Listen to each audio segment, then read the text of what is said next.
Hello everyone, what is going on? And welcome back to our My Player Career Mode. Firstly, a massive thank you for all of your patience and support over the last month.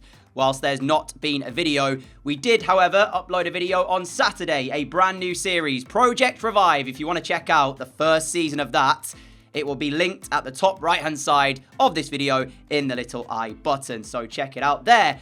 Secondly, we have a lot to kind of cover today. It is a bit of a shorter episode. The reason for that is there's no live matches, but they will return next episode for you. I know how much you guys enjoy the live commentary. So just post-commentary matches today. But yeah, to catch you up in what happened, because it has been over a month since Season 2. We joined Wolves last year. We spent long periods of the Premier League season challenging for the top 4.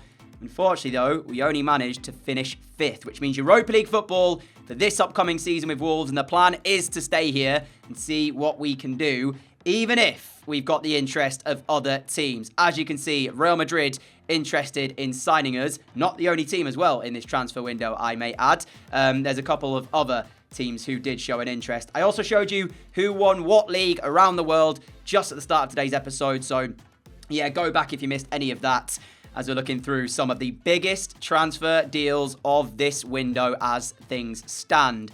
One of which, Isaac, has signed for Man City, and they were one of the sides that was looking at potentially bringing us in. So I'm not sure that City will be interested now they've got a new top-tier striker.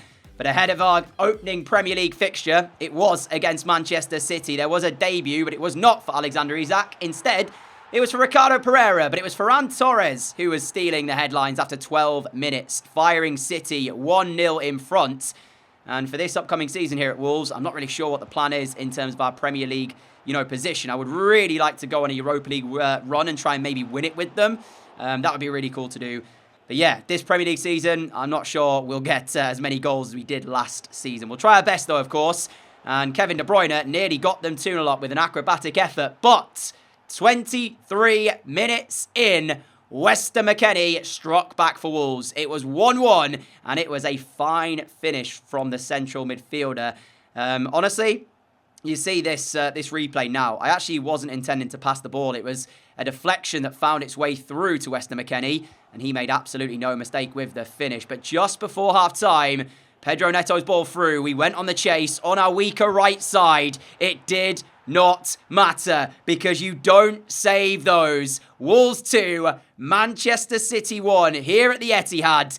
And almost instantly, City found themselves behind. I mean, they'd dominated pretty much most of the first half, but yeah, they went into the break 2-1 down. Jose Sarr, ladies and gentlemen, needs no introduction. You guys know how good he has been for us in that first season here at Wolves. Whilst he was at it again here at the Etihad, denying City not once, not twice, but 3 times before they actually would find themselves an equalising goal. It's a fantastic ball in from De Bruyne, but it's an even better header from Phil Foden as he just glances it goalwards. He's so far out as well. I've no idea how he ends up getting the power behind this to beat Jose Sarr. But yeah, unfortunately for Wolves, it was a fight, but it was a fight that City were up for. It was 2-2, 13 minutes to go. Foden again, thinking he's got his side in front, but there's that man, Jose Sarr, to deny him. City 2, Wolves 2 at the full-time result. So a point picked up at the Etihad, given the circumstances. I'll gladly accept that.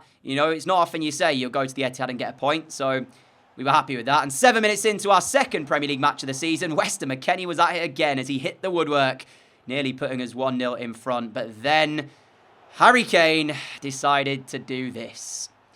I mean, yeah, what can you say other than that it is sublime from the Spurs man? It really is a tremendous strike and well worthy of going 1-0 up in a game, let me tell you that. Worthy as well of potentially winning the game.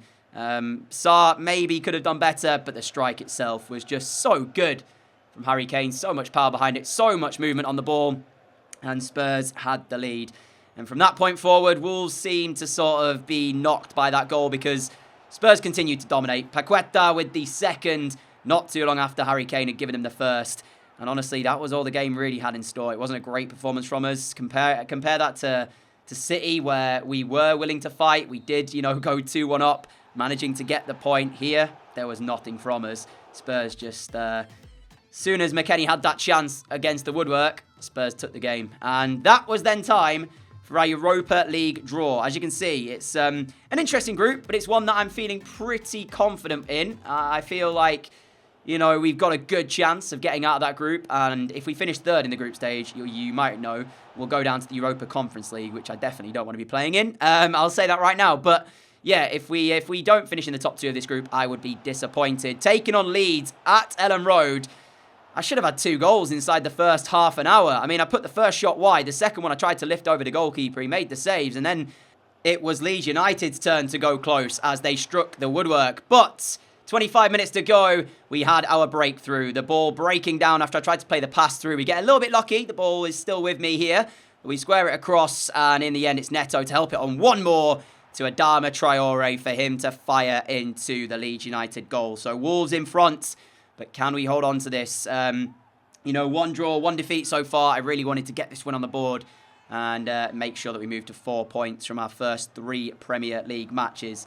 9 points available. To only pick up 4 is not ideal, but you got to take them. You know, we have played Spurs and City in the first of those 3 matches, so that's not easy. And then McKennie, who's having a fantastic episode, nearly got himself another goal. Not once, but twice. Eventually, though, the ball goes to the goalkeeper, who claims it very, very well. And that was full time. So a very close game, but more importantly, the victory is ours. Adama Traore's goal, enough for the 3 points. As we left the match, Real Madrid, who were interested in us, are no longer, because they've signed Timo Werner from Chelsea. So that's City and Real Madrid, who both showed an interest in maybe signing us.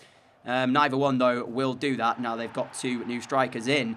And it was then time to play for England against Poland in a European Championship qualifier, I want to say.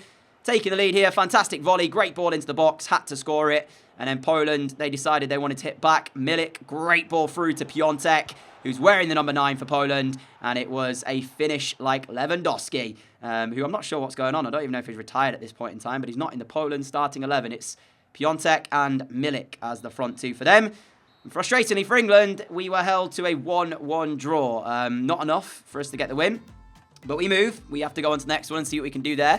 And then it was time for Palace at Selhurst Park. And I don't know what was going on with Palace, but whatever they had in the Weetabix this morning, in this particular day, is working, because they were running rings around Wolves. 20 minutes in, Sarr was busy, Hughes nearly giving them the lead, and then Adama Traore finally creates something for Wolves with the ball towards the back post. Then Donker should be doing far better with his header as he heads it wide.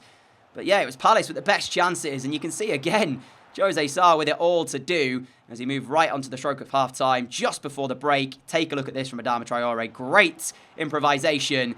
I really, really wanted that ball to go in just for the ability and the skill that he showed there.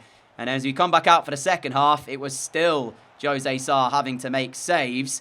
But if you thought that the performance was subpar from us, have a look at the goal that gets us eventually in front here as the ball, I mean, you can see McKennie's shot, keeper saves it, the shot comes back in from Adama Traore, ricochets off Sidebe into the back of their net.